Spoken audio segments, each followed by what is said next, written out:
I'm Chef Jeff here at the Pizza Day Kitchens, sharing some ideas with you. So many readers tell me that they want to get pasta on their menu and they just don't know how to do it. So that's what I'm here to show you today. And what I've just done was cooked some spaghetti. The important thing is to salt your water ahead of time. Don't waste your time by putting oil in the water. That's just a waste of money. I'll show you what to do with the oil in a minute. You want to cook your pasta, especially if you're going to portion this for later, al dente, which means to the bite. You don't want to crunch to it, but you still want a little bit of firmness, and that's right where we're at right now. So we want to get it off of the stove immediately. Some people think if you just shut the fire off, the pasta stops cooking. But if you leave that pasta in hot water, I promise you it's going to continue to cook. So you want to get it out of your pot and cool running water on it right away. Don't stick your hand right down in there, but kind of spin it around. And as soon as you get that cooled, what you want to do is just drizzle a little bit of salad oil on there and just massage it in. We're talking about a couple of tablespoons or so. And that way, when you put it in a portion bag, you can portion all your pasta up ahead of time. Decide what's best for you, 8 ounces, 10 ounces, whatever it is. Put it in a portion bag and then just store it in the refrigerator. And then when you're ready, you can dip it into a strainer basket in boiling water for 60 seconds, and then you're ready to put whatever sauce you want on it. So that's how you cook your pasta. Cool it, oil it, portion it, and then you're ready to go. And then I'm going to show you some different sauce choices to make with that.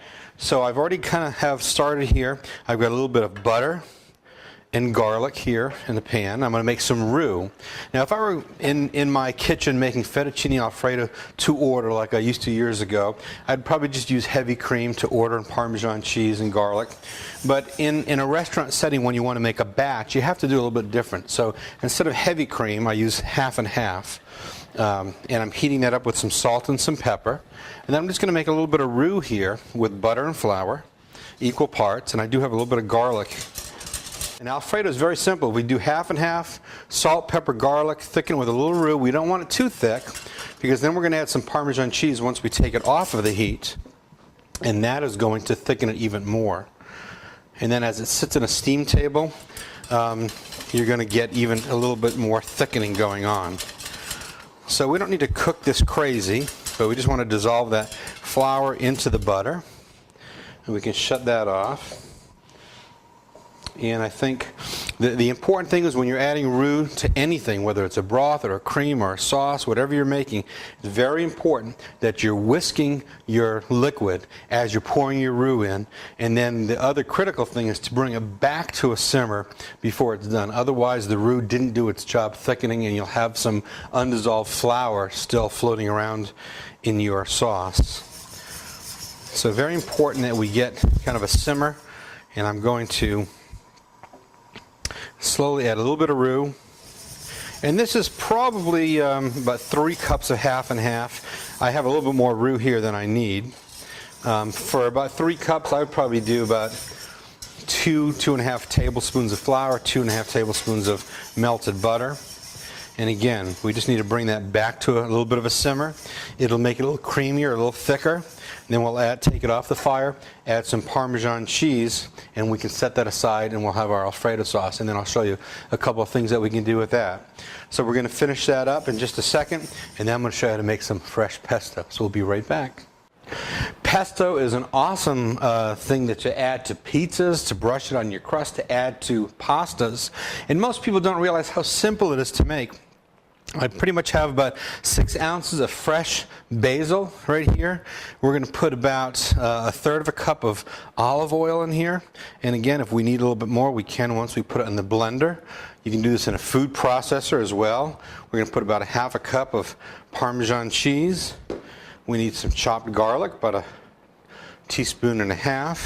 And we need a little bit of salt. And the salt will also help preserve it and keep it green, but more importantly, give it that flavor. Now, pine nuts are a normal ingredient in pesto. There are just so many allergies to nuts these days. To me, it's just safer to leave the pine nuts out. But just if you want to make it traditional, you can kind of toss the pine nuts in at the end.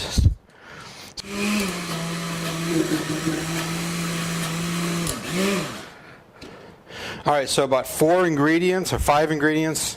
basil, Parmesan cheese, salt, garlic, and olive oil in 30 seconds in a food processor and a blender. You've got an incredible, incredible pesto. And I wish we had smell-o-vision because it's so amazing. But you need to just try that, and I promise you, you'll never buy jarred pesto again because it's so easy. And the other great thing, pesto freezes really well. So if you have an opportunity to get bunches of basil, go ahead and make up several batches, put it in sealed containers and freeze them and pull it out as you need it. So we're going to show you in just a moment how to use this pesto in a couple of different things. So let's just have a little bit of recap. I taught you how to cook your pasta, how to cool it and portion and heat it to order. I taught you how to make some homemade Alfredo. Obviously, you'll have your own great marinara recipe. So here we have some spaghetti with the Alfredo. You can keep it hot in a steam table. And I also wanted to show you how you can take some of that Alfredo and mix it with your marinara sauce to make a pink sauce or a rosa sauce, or some people call that a vodka cream sauce if they obviously add vodka. And then I show you how ingredients in 30 seconds in a blender, how it is to make pesto. It's great, just toss with pasta, or the other thing you can do is mix it with some Alfredo and make a creamy Alfredo. I wanted to just show you the finished product here for a baked ziti. I took some sausage, chicken, and spinach and artichoke hearts, just sauteed it up with some of the Alfredo and some hot penne, melted some cheese over it. And then we have a baked ziti as well, which we use penne and dollops of ricotta cheese. These are great choices, and they also make a great catering option. Catering is another avenue you may want to tap into, and these are great things. Getting some aluminum half pans, offer pans of pasta paired up with some breadsticks and some salads and some drinks, and you've got some great catering opportunities, because catering is a great thing to tap into, brings a whole new avenue of revenue into your pizzeria. So if you don't have pasta on your menu, start up the printing presses, because it's time that you add it. I've just given you all the tools you need. So good luck with pasta, and look forward to hearing from you.